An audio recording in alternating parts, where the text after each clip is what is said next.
Vamos a continuar, hermanos, con la miniserie sobre nuestras convicciones doctrinales fundamentales. Vamos con nuestro repaso.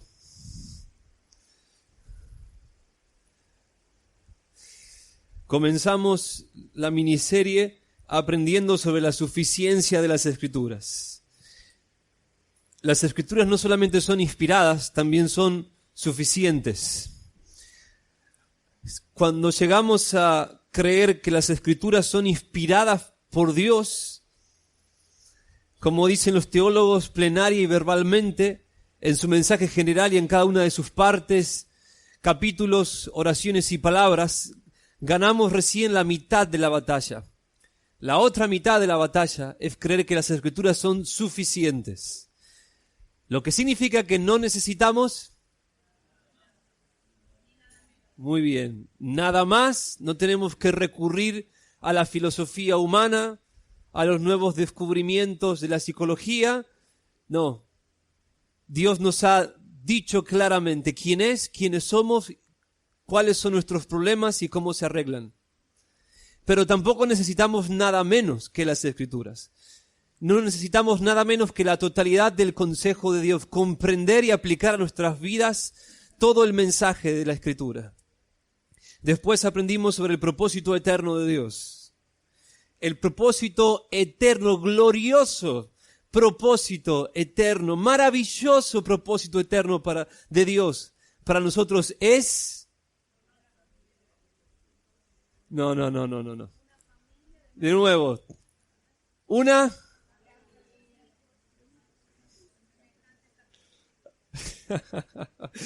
Una familia de muchos hijos semejantes a Jesús. Oh, hermanos, siéntanse vivos, felices. Fuimos creados para ser recipientes del amor de la Trinidad. El Padre nos creó para amarnos como ama a su unigénito Hijo. Y Cristo vino a morir por nosotros cuando nos apartamos para que ya nada nos pueda separar del amor de Dios. Están vivos, hermanos, fueron creados. No van a morir nunca, aunque sus cuerpos perezcan temporalmente. Fueron hechos para conocer y disfrutar a Dios como su Padre.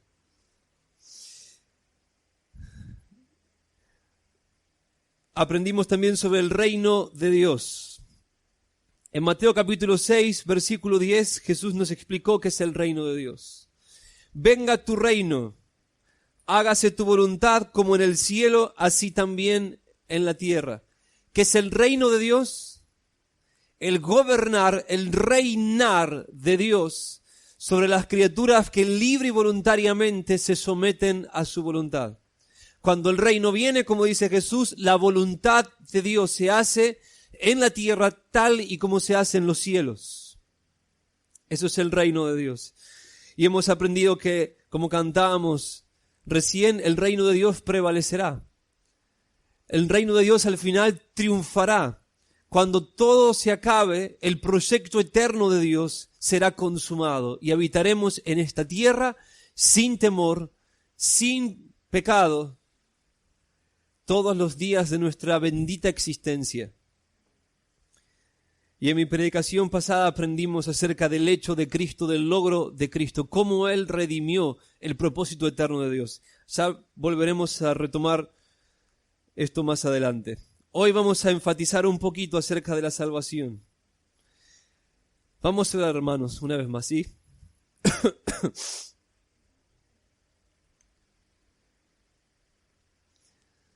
Oh Señor, en la familiaridad de nuestro encuentro y con toda sencillez, como te agrada, necesitamos hoy escucharte acerca del tema más inmediato y trascendente para nosotros y para todo hombre. ¿Cómo podemos ser salvos? ¿Cómo podemos reconciliarnos con vos? ¿Cómo podemos ser libres de pagar por nuestra rebelión? Santo Espíritu, ayúdanos, ayúdame, dame fuerzas físicas y espirituales, dame lucidez mental y dame tu autoridad para esgrimir tu palabra. Y abrí los oídos y el corazón de todos los que me escuchan.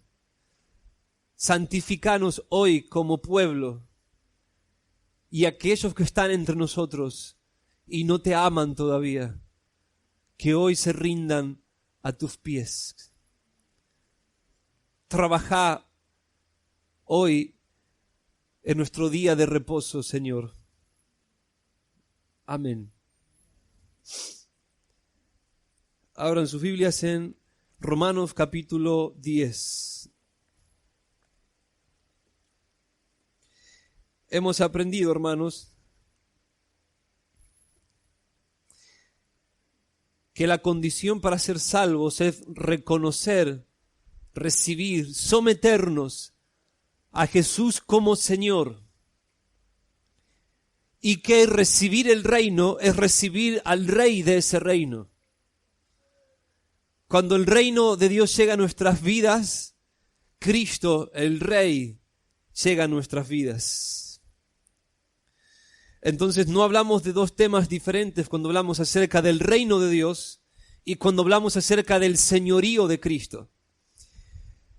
Cristo como segundo Adán, después de su muerte, resurrección y ascensión, fue entronado como el Rey mediador entre Dios y los hombres, como el Señor de los señores y el Rey de todos los reyes. A Él le fue dada la autoridad de administrar el reino de Dios sobre nosotros. Como segundo Adán, Él ganó lo que Adán perdió. El destino de ser el gran monarca de toda la raza humana.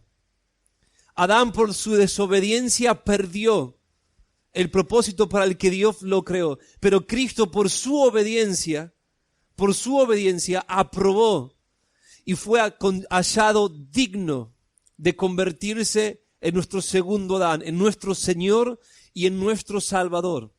Toda nuestra esperanza como raza caída reside en ese segundo Adán, en el hombre perfecto, en Jesucristo. Solamente Él nos puede salvar. Él venció al diablo, Él cumplió la ley de Dios en nuestro lugar, Él murió bajo la maldición de la ley en nuestro lugar.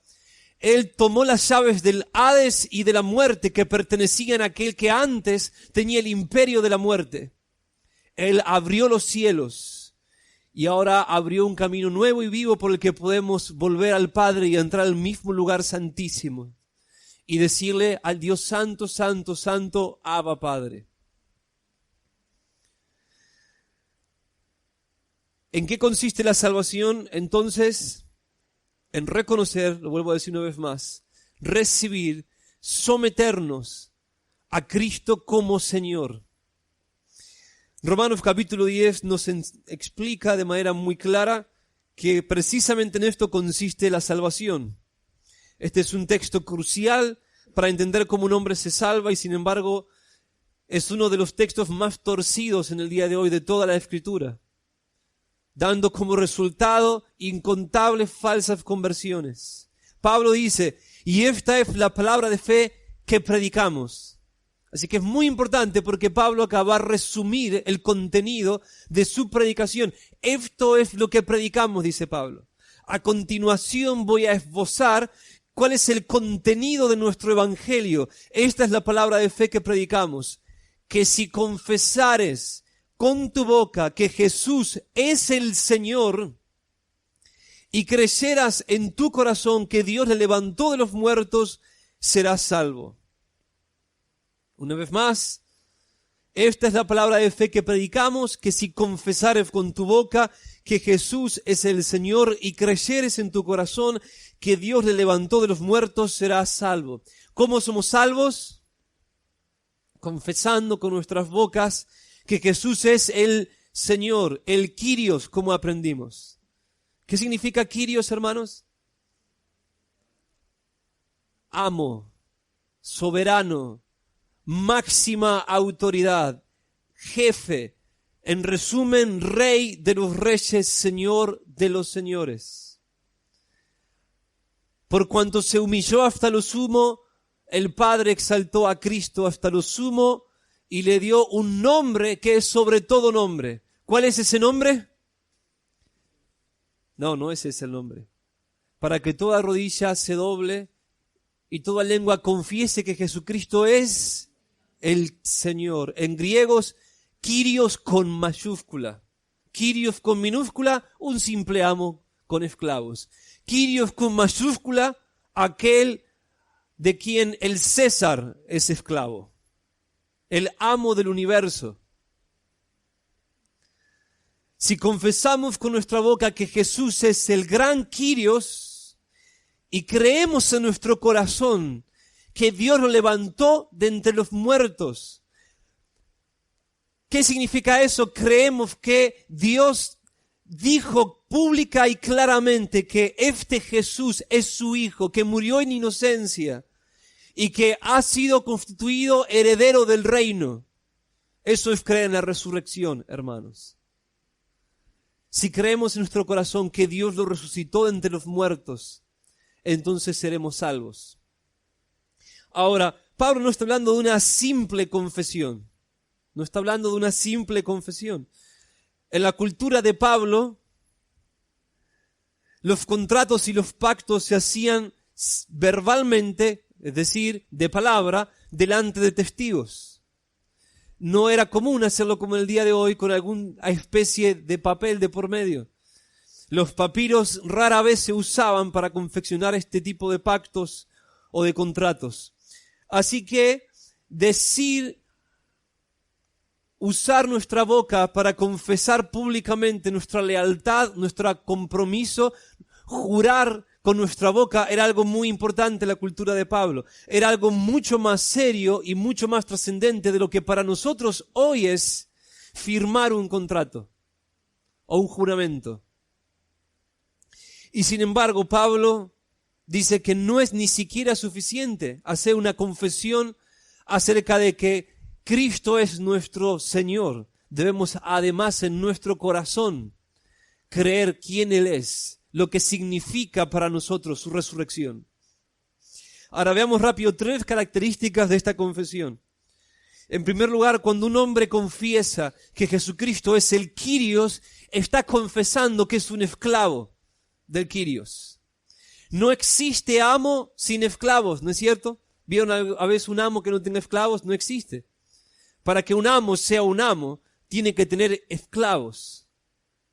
Cuando alguien confiesa, Jesucristo es mi amo, está confesando por implicación directa que es su esclavo.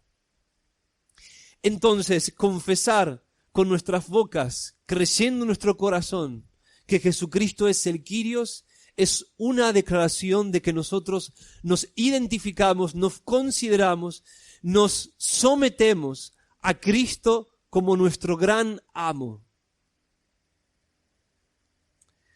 Ahora, hermanos, vale la pena, no lo vamos a hacer en esta exposición, hacer un estudio acerca de la palabra esclavo en el Nuevo Testamento. Cuando lo hacemos, lo que encontramos es lo siguiente. Una y otra vez los apóstoles se refieren a sí mismos y a los cristianos como esclavos.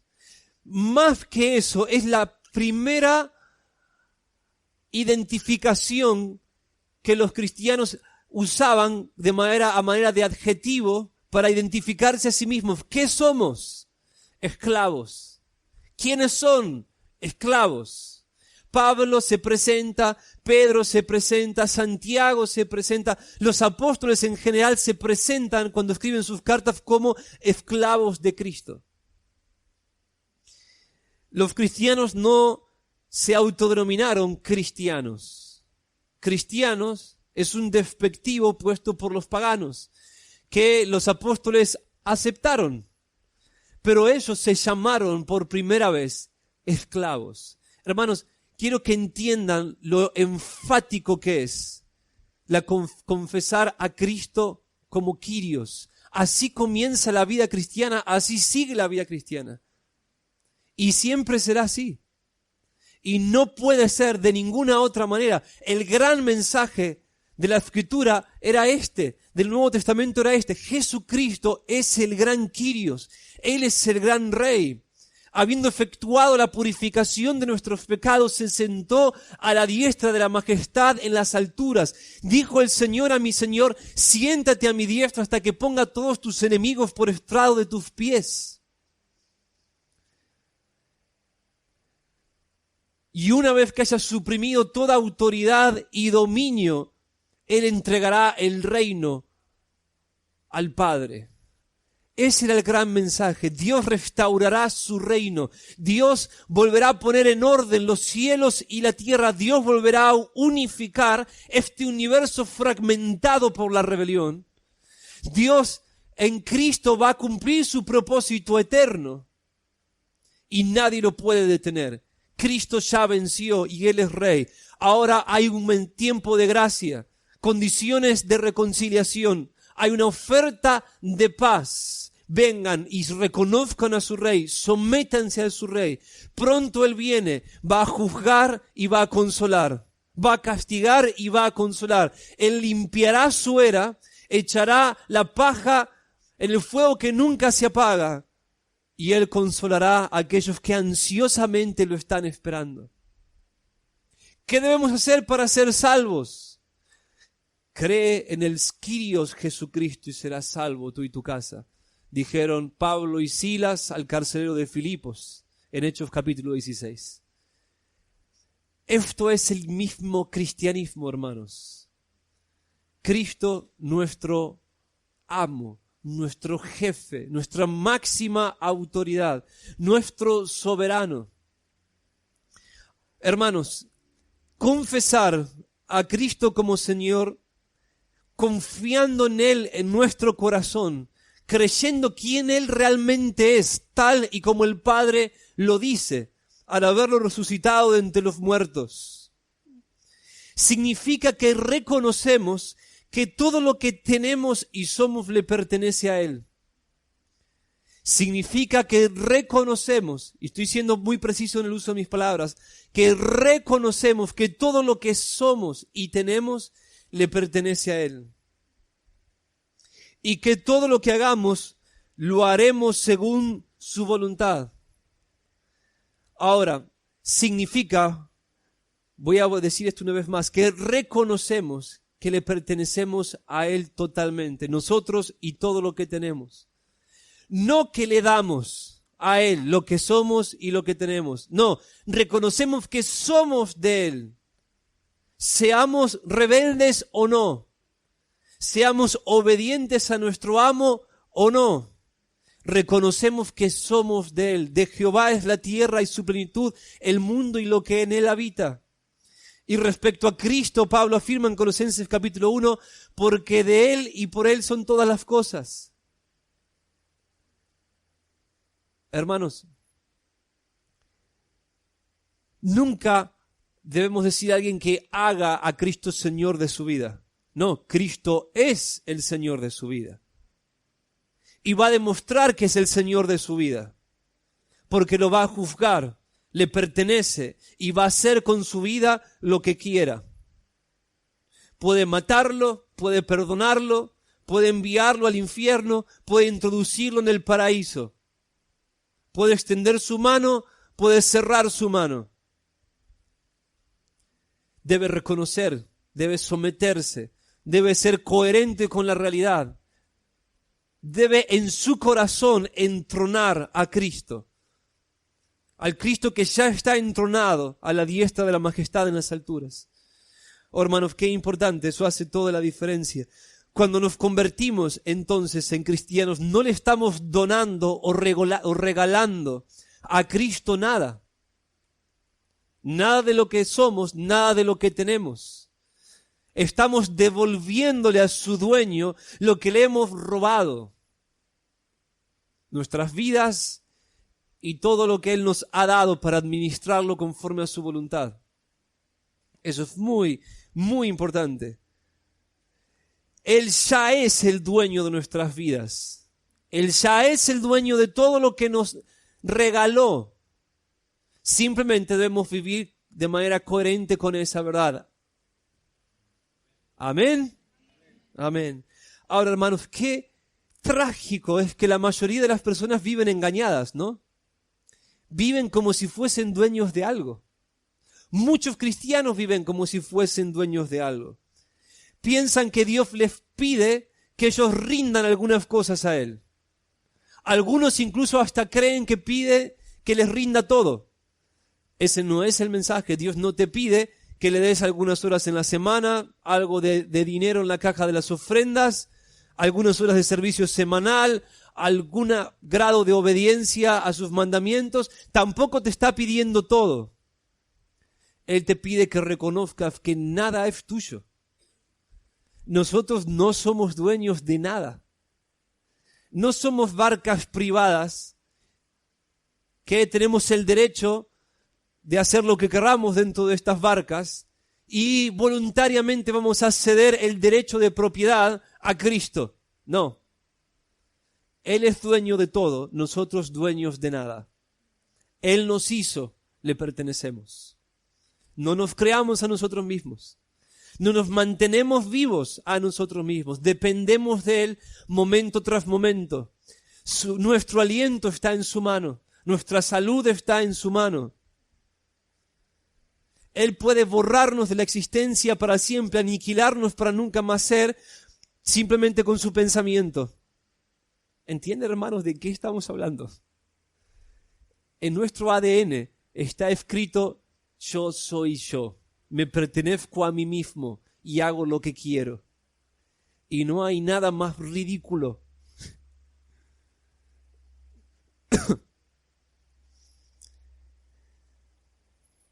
En segundo lugar, en primer lugar, entonces, confesar a Cristo como Señor significa que nos sometemos a Él como esclavos. Cuando alguien se salva, lo que hace, dice Pablo, se salva así, confesando con su boca y creyendo en su corazón: Jesucristo es mi amo. Él es el dueño de mi vida. Él es mi gran rey y yo voy a someterme a Él. No voy a ser más rebelde, no voy a vivir más como quiero. Ahora voy a entronarlo. A partir de ahora, su corona está en medio de mi corazón y voy a hacer solamente lo que Él quiere y nada más que lo que Él quiere. Jamás volveré a vivir de manera independiente o autónoma como si no tuviese un rey con una voluntad sobre mi vida. En segundo lugar, esta es una confesión pública. No se trata de que confieses que Jesucristo es mi amo en el baño de tu casa y lo niegues después en la calle. Probablemente Pablo se está refiriendo acá al bautismo. Probablemente. El bautismo en los tiempos de la iglesia primitiva era la plataforma de la reconciliación. Cuando en Hechos capítulo 2, en el día de Pentecostés, las multitudes, después de escuchar a Pedro predicar acerca de Cristo como Señor, le preguntan: ¿qué tenemos que hacer? Él les dice: arrepiéntanse y bautícense para el perdón de los pecados. ¿Qué hacían ellos en ese bautismo? Confesaban sus pecados por primera vez, buscando el perdón de Dios, la reconciliación con Dios. Y confesaban públicamente: Jesucristo es el Kyrios. Él es el Señor y yo me someto a Él como su esclavo. Aun si este texto no es una referencia al bautismo, como sea, tenemos que confesar a Cristo abiertamente y si no, no somos salvos. En Mateo capítulo 10, versículo 32, Jesús dice: todo el que me confiesa delante de los hombres, yo lo confesaré delante de mi Padre que está en los cielos. Todo el que me negare delante de los hombres, yo también le negaré delante de mi Padre que está en los cielos. Así que la vida cristiana no significa confesar privadamente que Cristo es nuestro Señor. Significa que vamos a confesarlo todo el tiempo. Que nos vamos a identificar abierta y públicamente como esclavos de Cristo. Oh, hermanos, esto es tan importante. Por eso la vida cristiana comienza con el bautismo, y el bautismo es un evento público. El bautismo es la confesión pública de que Jesucristo es el Kyrios. Nosotros pecamos públicamente, nos rebelamos públicamente, hacemos lo que queremos públicamente. Cuando nos convertimos, aquel que murió públicamente por nosotros quiere que públicamente nosotros lo confesemos como nuestro Señor. Así comienza y así sigue la vida cristiana. Y solamente aquellos que cumplan con esta condición de confesar a Cristo delante de los hombres serán reconocidos por Cristo delante del Padre. A los demás Cristo dirá, no los conozco. No sé quiénes son ustedes.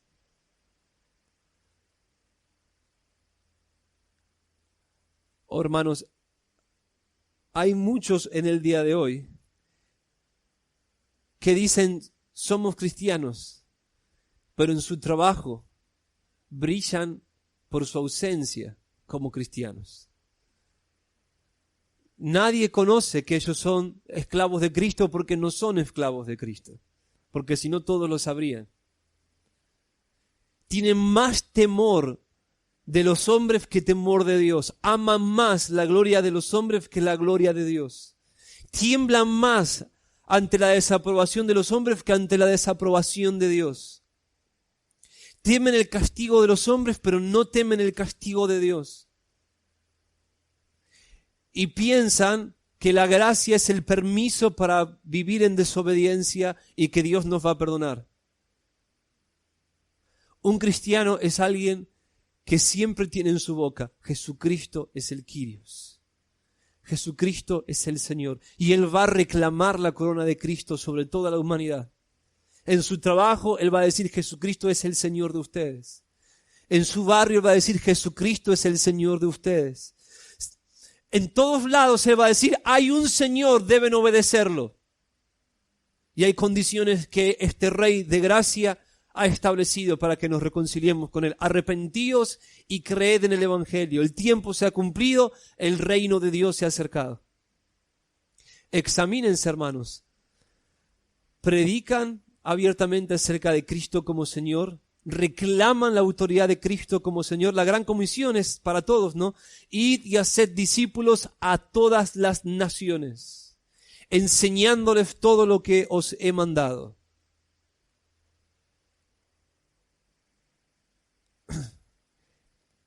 Sé que puede sonar duro. Hay cristianos que jamás se identifican abiertamente como cristianos. Cuando lo hacen solo para satisfacer su conciencia, no porque honren a Cristo como Rey, no porque tengan celo de Él.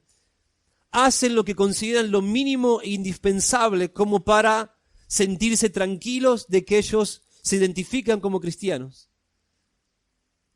Un cristiano lucha, sí. Obviamente luchamos con el temor de los hombres, con la vergüenza, pero hoy vine decidido a definir a aquellos que no puedo decir son cristianos, ni puedo decir no son cristianos. Debes confesar a Cristo como Señor abiertamente. Si no, no tenés derecho a estar seguro de tu salvación, ni esperar que los demás lo estemos. Un cristiano anhela, más allá de sus luchas, anhela, desea y tiene un anhelo que vence sus luchas, que es más grande que sus luchas. Anhela poder tener el privilegio y el consuelo de poder decir abiertamente, Jesucristo es el Señor. Y Él murió por este vergonzoso pecador, me salvó.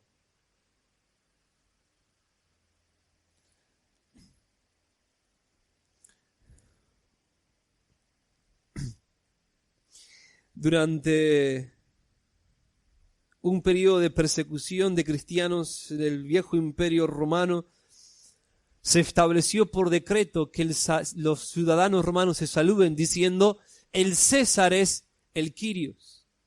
El César se creía un dios. Él era el amo de los amos. Todo tenía su nombre porque él era el dueño de todo. Y se estableció este decreto. ¿Qué hicieron los cristianos? Dijeron, no vamos a devolver el saludo.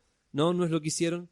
Vamos a decir que el César es el Kyrios, y en nuestra conciencia vamos a decir por dentro, pero Jesucristo es el Kyrios de este Kyrios.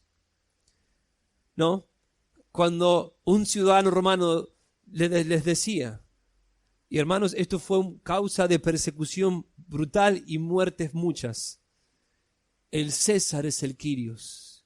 Los cristianos respondían, Jesucristo es el Kyrios.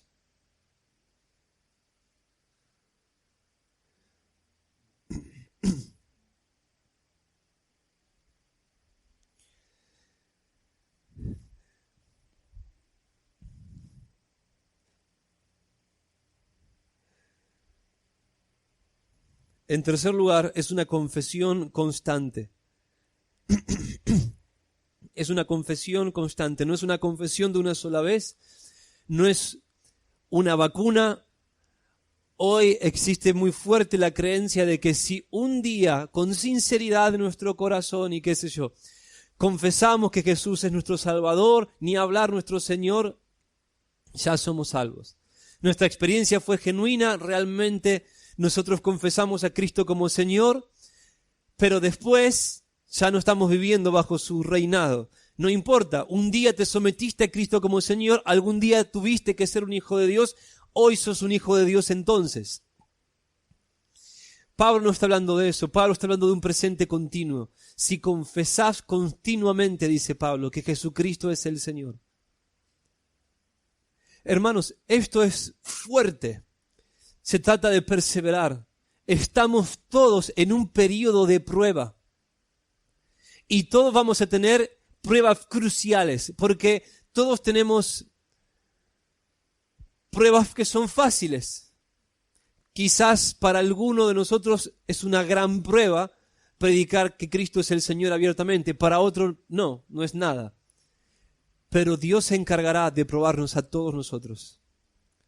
Se encargará. Y la prueba hará que muchos que confesaron a Cristo como Señor durante un tiempo, un día lo nieguen.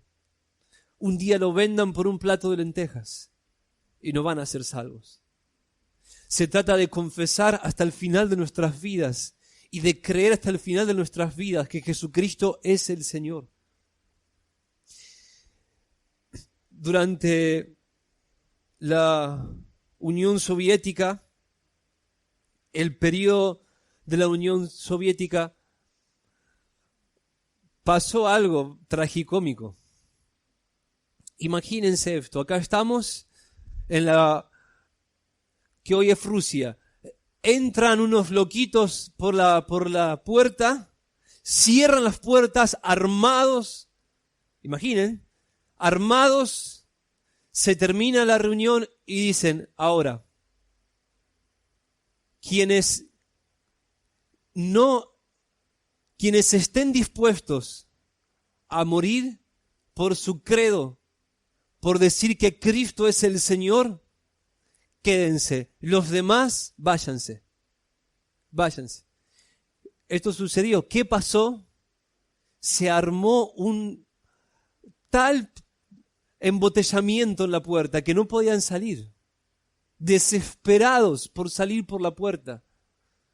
Y adentro se quedaron un pequeño grupito, se arrodillaron y empezaron a cantar por sí mismos. A continuación los verdugos se acercan y les dicen, hermanos, ahora sí sabemos quiénes son realmente cristianos. Están locos, ¿no? Pero me gustaría a veces hacer algo así. Contratar a unos amigos que entren disfrazados de musulmanes a ver quién queda acá adentro, hermanos. Y ahí vamos a saber, este es mi hermano, esta es mi hermana, de verdad, este es. El Señor se encargará de probarnos a todos, de una forma u otra, a ver si nosotros estamos dispuestos a arrodillar nuestras rodillas ante el Señor, pase lo que pase y cueste lo que cueste.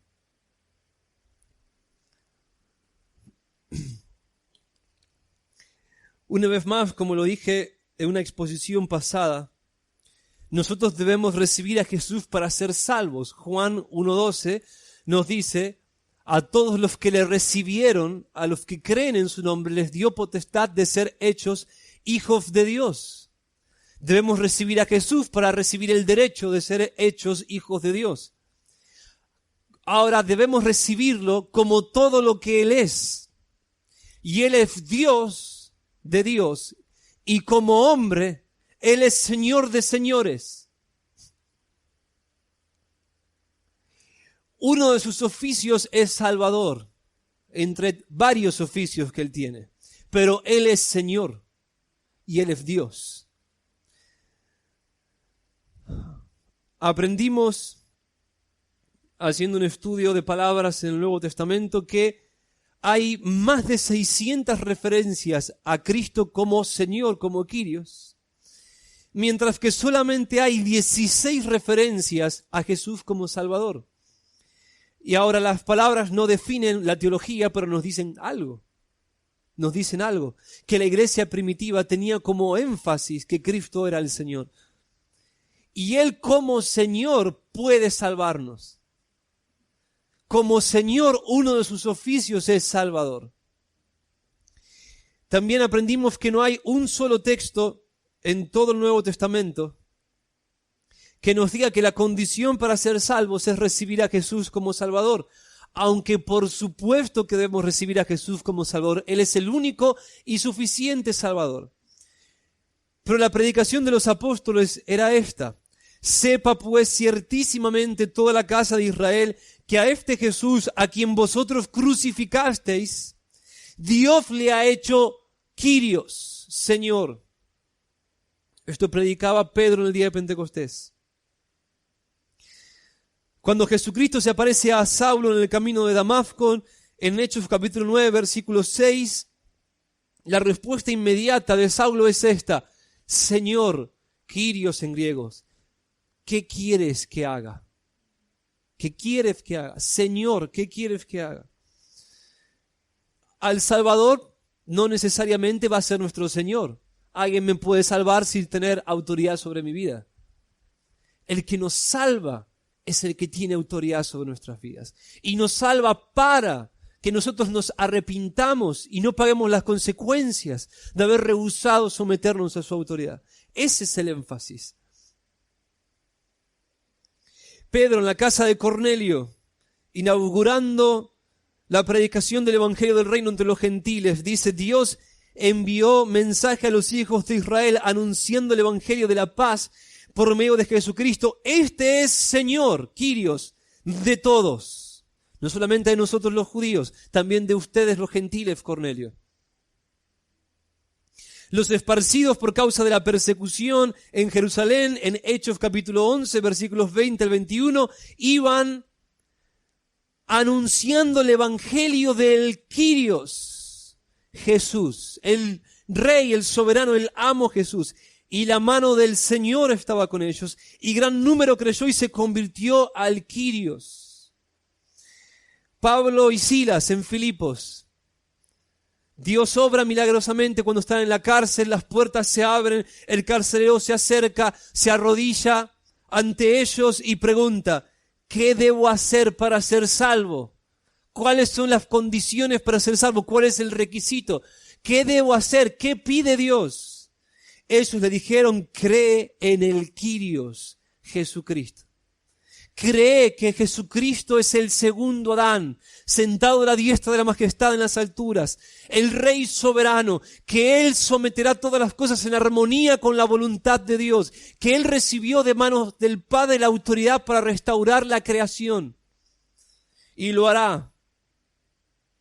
En 2 Corintios capítulo 4, versículo 5, el apóstol Pablo resume su predicación y la de sus colaboradores de la siguiente manera: porque no nos predicamos a nosotros mismos, sino a Jesucristo como Kyrios. Este es el énfasis. Kyrios. En 1 Corintios capítulo 1, versículo 2, Pablo dice que la iglesia está formada por todos aquellos que en cualquier lugar invocan el nombre del Kyrios, Señor, Jesucristo, Kyrios de ellos y Kyrios nuestro. En Romanos capítulo 14, versículo 8, Pablo resume entonces la vida de un cristiano de esta manera. Si vivimos, para el Kyrios vivimos. Si morimos, para el Señor el Kyrios morimos. Sea que vivamos o que muramos, del Kyrios, del Señor somos.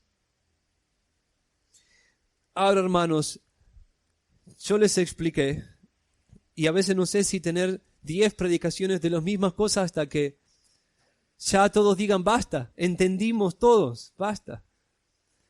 Pero en el principios del siglo XX, todo el mundo evangélico perdió la cabeza. Varias herejías surgieron y comenzó a decirse que no era necesario reconocer a Jesús como Kyrios, que esa es la necesidad o la condición de salvación para los judíos, pero que los gentiles teníamos que solamente recibir a Jesús como Salvador y someternos a Él como amo en obediencia era algo alternativo. A veces esto se disfraza de una predicación más o menos así. Para ser salvo debes reconocer que Jesús es tu único y suficiente Salvador. Hacer una oración, entonces tu nombre será escrito en el libro de la vida. Después, poco a poco, vas a empezar a apartarte del pecado y algún día lo vas a servir. 3 pasos. Recibir a Jesús como Salvador. Poco a poco te apartas del pecado. Eso es muy progresivo. Algunos lo hacen más, otros menos, y algún día lo vas a servir. Falso. ¿Qué hago para ser salvo? Debes confesar que Jesucristo es el Kyrios y vivir de manera coherente con esa confesión desde hoy y para siempre. Lo que significa que no hay más autonomía, no hay más rebelión en tu vida. Todo lo que Él dice lo vas a hacer y vas a esperar sus órdenes para dar el próximo paso. No vas a hacer lo que te parece, aunque te parezca que tus opiniones son buenas, ni con tu vida, ni en tu casa, con tus hijos, ni en el trabajo, ni en el mundo, ni en la forma en la que trabajas, nada. Ante cualquier cosa, por la mañana vas a presentarte ante el Kyrios y vas a decir, ¿qué querés que haga? Habla que tu esclavo escucha. Y todo lo vas a hacer conforme a su voluntad. Consciente de que la paga de la rebelión a este amo es la muerte. Qué diferencia, ¿no?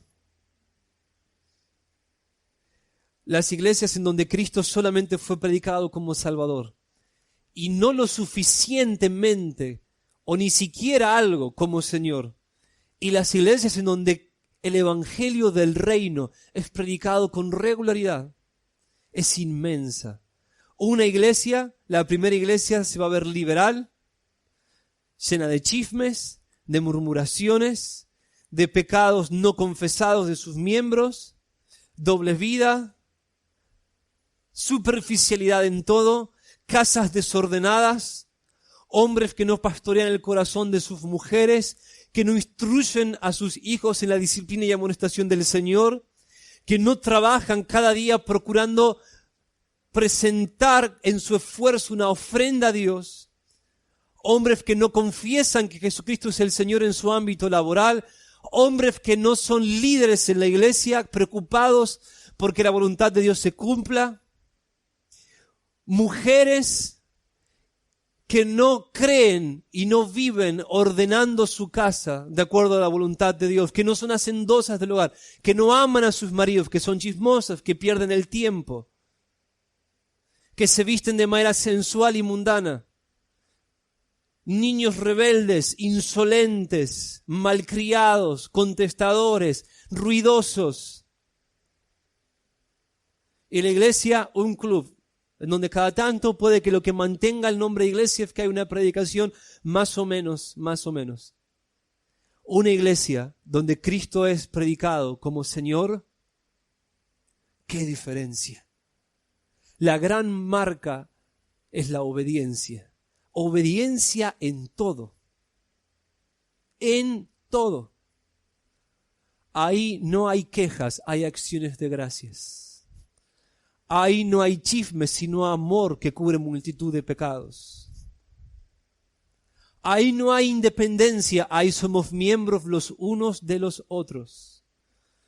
Ahí no es que cada uno está haciendo su propia vida y aumentando su propio granero para vivir tranquilo y cómodo. No, ahí nosotros nos preocupamos por llevar las cargas los unos de los otros, llorar los unos por los otros, ofrendar para que haya igualdad unos con otros.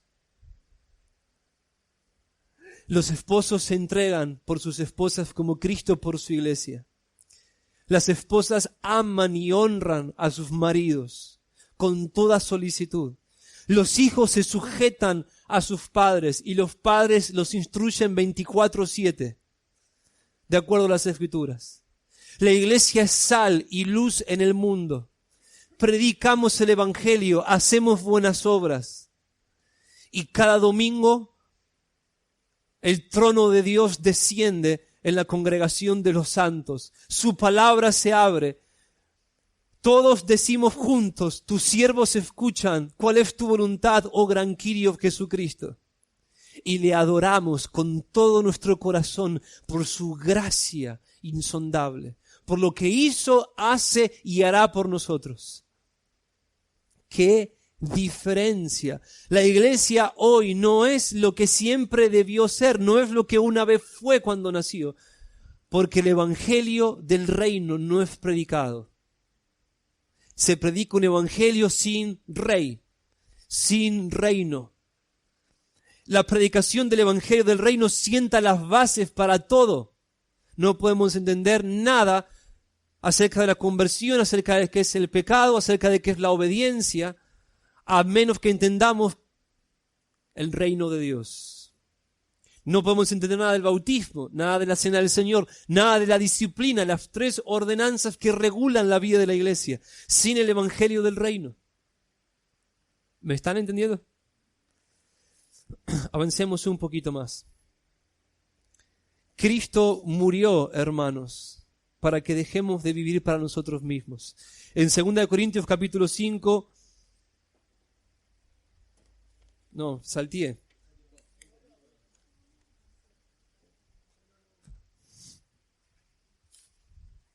No me habían dicho nada. Si no se da cuenta.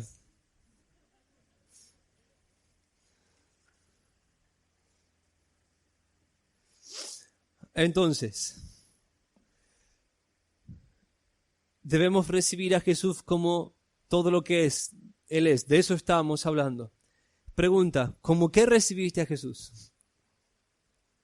¿Un amigo? ¿Un compañero? ¿El amante de tu alma?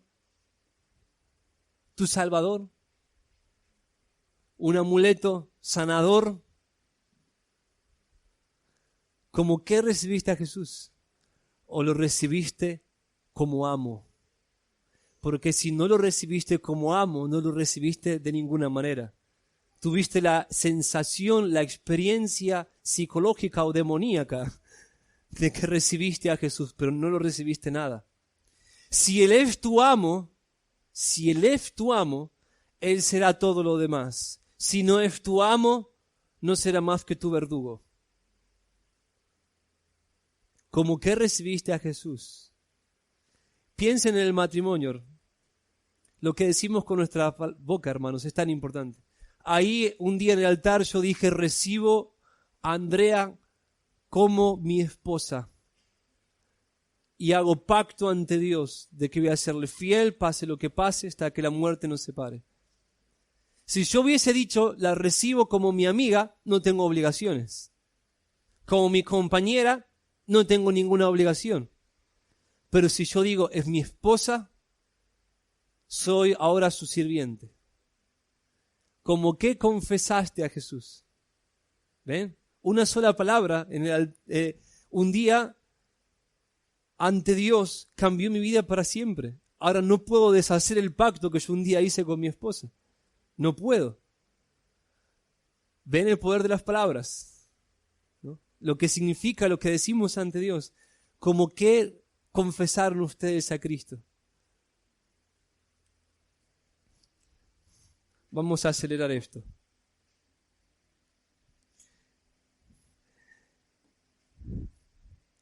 ¿Qué es el pecado, hermanos? No podemos entender el pecado, de qué tenemos que arrepentir. No podemos entender nada si no entendemos el evangelio del reino, del Kyrios Jesucristo. El pecado es rebelión. Y rebelión es constituirnos en nuestros propios señores y decir, yo tengo derecho a mandar en mi propia vida. Yo hago lo que quiero, soy mi propio dueño, mi propio señor, mi propio Dios. Eso es rebelión. En las Escrituras el Señor dice, por ejemplo, en el libro de Jeremías, capítulo 3, versículo 22, convertíos, hijos rebeldes, y sanaré vuestras rebeliones. Isaías capítulo 30, versículo 9. Porque este es un pueblo rebelde, hijos falsos, hijos que no quieren escuchar la instrucción del Señor. Isaías 57, 4. ¿De quién os habéis burlado? ¿Contra quién ensanchasteis la lengua y alargasteis ensanchasteis la boca y alargasteis la lengua? ¿No sois vosotros hijos rebeldes? ¿Qué somos nosotros? Hijos rebeldes. Que dijeron un día, vamos a hacer lo que nosotros queremos con nuestra propia vida. Aprendimos en mi predicación pasada que la maldad nació en el corazón de un querubín llamado Lucifer, quien fue llamado después Satanás, que significa adversario. Dios le dijo, Ezequiel 28:15, perfecto eras en todos tus caminos desde el día que fuiste creado hasta que se halló en ti maldad. En este ser nació lo que llamamos maldad. Maldad es aquello que es contrario al carácter de Dios y la voluntad de Dios. ¿Qué es maldad? Versículo 17 explica, hasta que se halló en ti maldad, se enalteció tu corazón a causa de tu hermosura, corrompiste tu esplendor, corrompiste tu sabiduría a causa de tu esplendor. Se enalteció tu corazón. ¿Qué es enaltecerse, hermanos? ¿Qué es?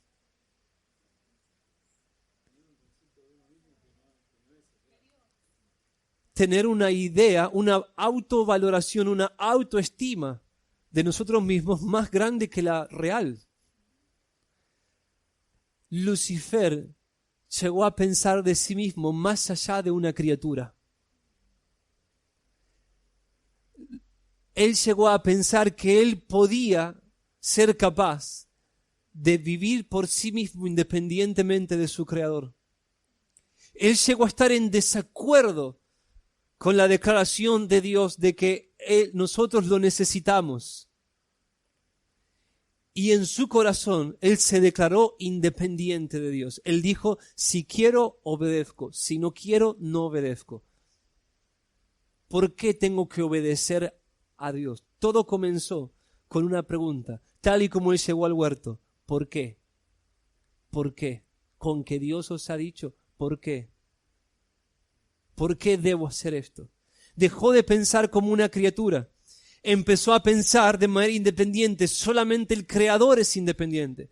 Las criaturas frágiles, finitas e ignorantes no somos independientes. Así él llevó al huerto de Edén.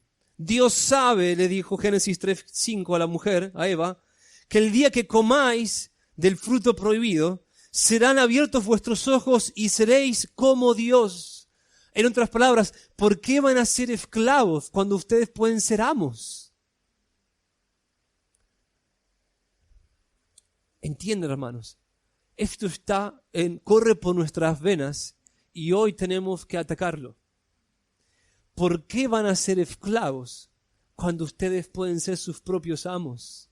¿Por qué van a ser criaturas cuando pueden ser sus propios dioses? Cuando seréis como Dios, si se independizan, si se rebelan, si toman el fruto y levantan su puño al cielo. Volviendo a Ezequiel 28,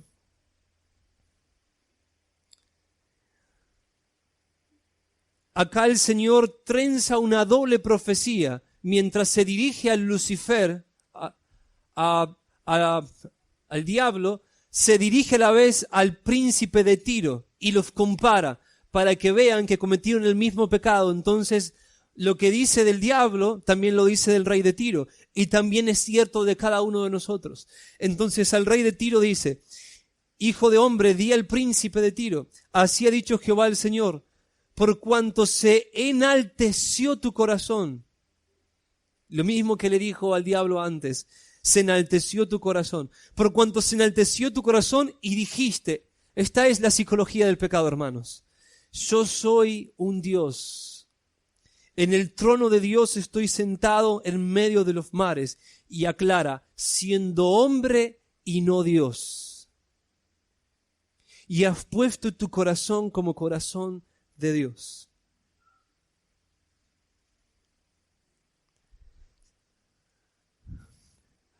Oh, hermanos, recíbanlo como si el Señor nos lo estuviese diciendo a cada uno de nosotros esta mañana. Este es nuestro problema. Por esto Cristo tuvo que morir. Por esto la ira de Dios se encendió. Por esto el infierno existe. Por esto todas nuestras miserias existen. Por esto todo el sufrimiento y la maldición de este mundo existe. Se enalteció tu corazón y dijiste, yo soy un Dios. Nuestros padres en Edén dijeron eso. Y cada uno de nosotros dijo eso. En nuestro corazón destronamos a Dios, nos sentamos ahí y dijimos, yo reino, hago con mi vida lo que quiero.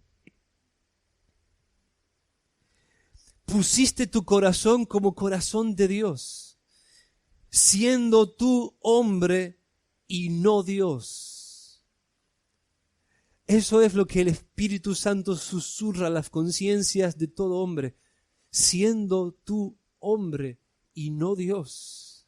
Sos hombre, no Dios. ¿Cuál es el himno popular en el mundo?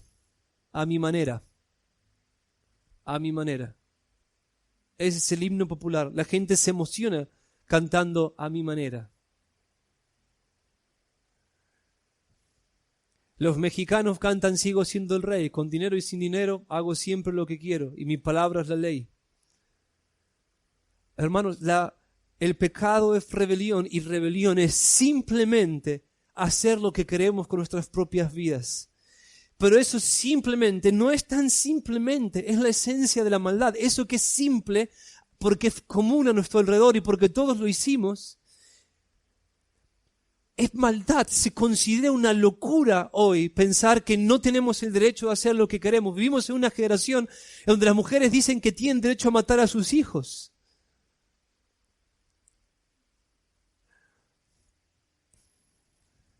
Amados míos,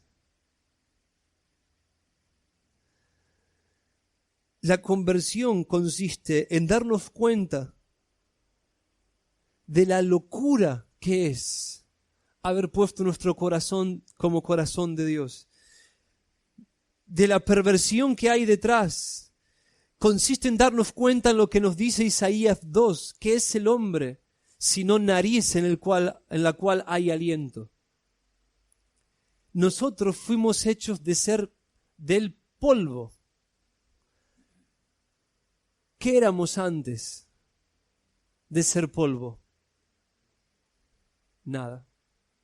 Y Dios estaba ahí, siempre estuvo ahí, con una esencia tal que nadie puede verlo y vivir, con una gloria tal que el destello más mínimo de los rayos de esa gloria puede cautivarnos en éxtasis para siempre.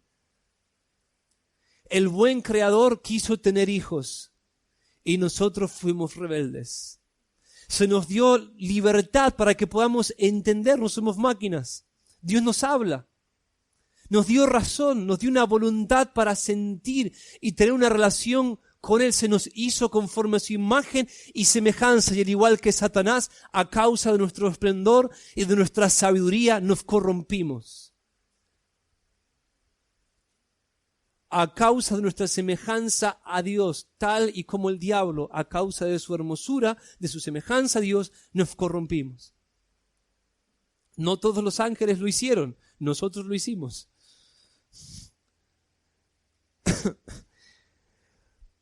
La santificación consiste en volver a la inocencia.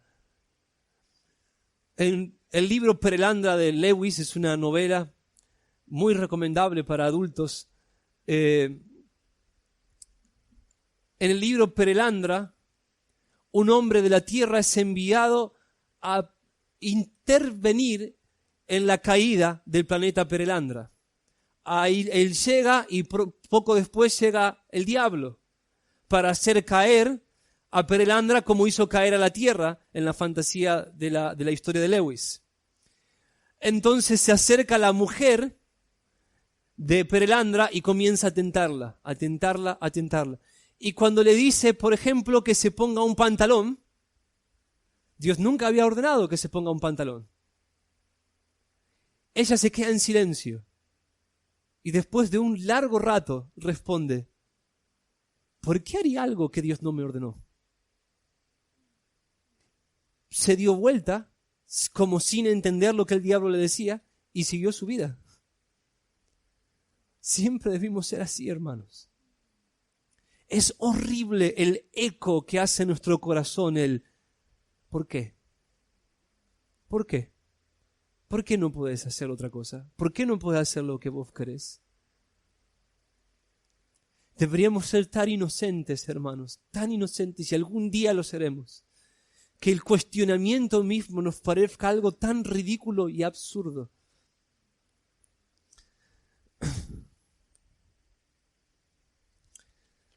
Bueno, vamos a dejar lo que queda para otra oportunidad. Simplemente déjenme terminar así. Vamos a retomar esto la próxima semana.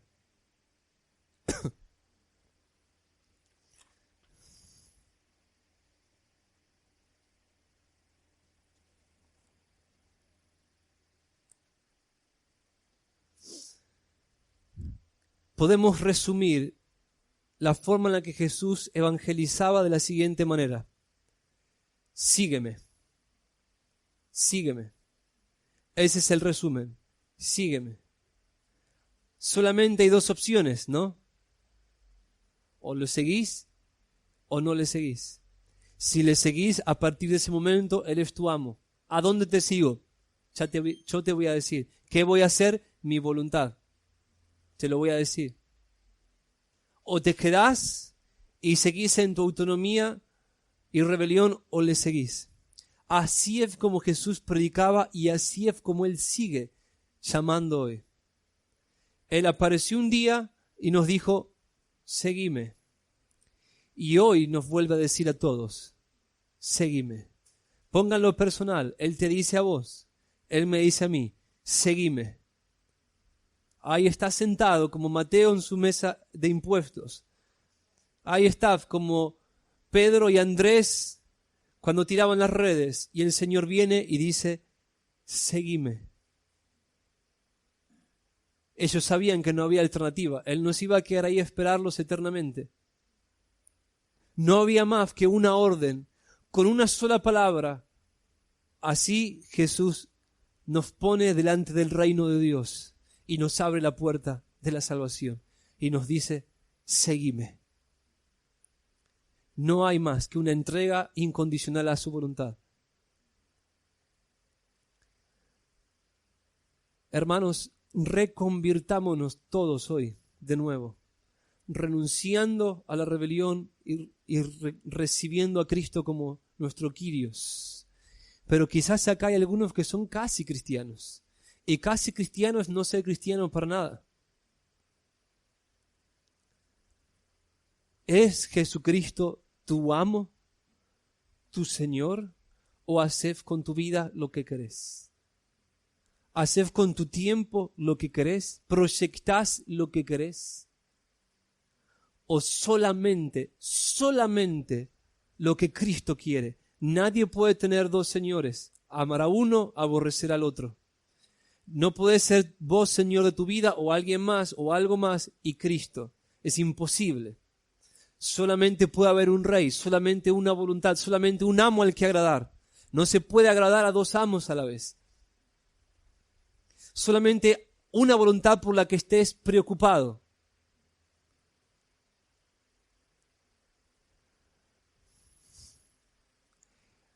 La conversión es la muerte absoluta del yo rebelde, del yo diabólico. Muerte absoluta. Si estás acá y no sos cristiano, sea que profeses serlo o no, hoy tenés la posibilidad de confesar que Jesucristo es tu Señor. No te demores. Él dijo, ¿por qué me llaman Señor y no hacen lo que yo digo? Si yo soy Padre, ¿dónde está mi honra? Si soy Señor, ¿dónde está mi alabanza? Él quiere obediencia absoluta. Te ruego entonces, por favor, que ahí donde estás, te postres y confieses que Jesucristo es el Señor y te sometas completamente a su autoridad.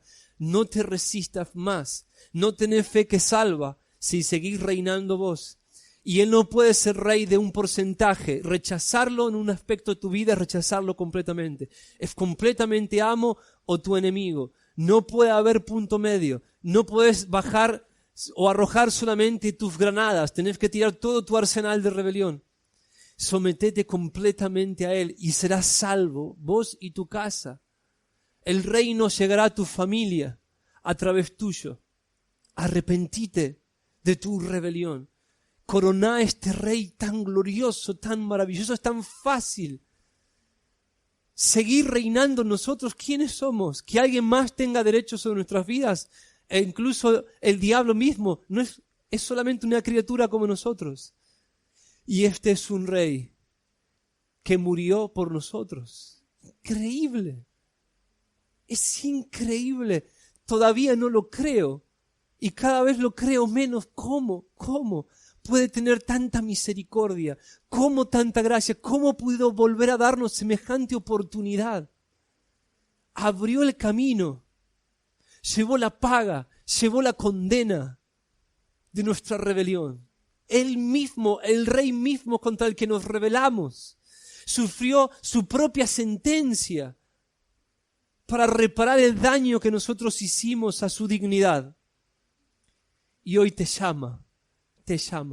Esta esclavitud es la única forma de libertad. Cualquier forma de libertad es solo esclavitud al pecado.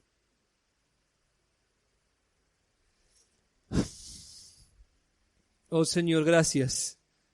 Gracias. Gracias. Gracias, Señor. Oh Señor, Señor. Qué grave es la desobediencia a tu palabra. El diablo te desobedeció y fue condenado para siempre. Nuestros padres te desobedecieron. ¿Y cuántas cosas han sucedido como consecuencia? Qué grave es desobedecer tu palabra. Es mentira que por causa de tu gracia la desobediencia no es grave. Qué serio es el pecado, la rebelión.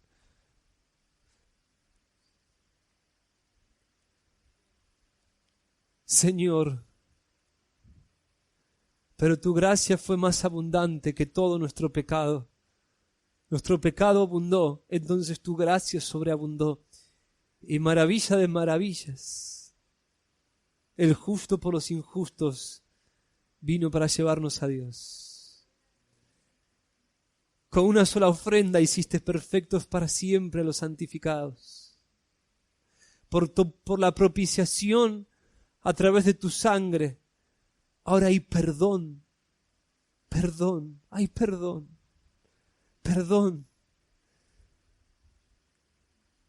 Vos tenés autoridad para perdonar pecados y para quitar la culpa.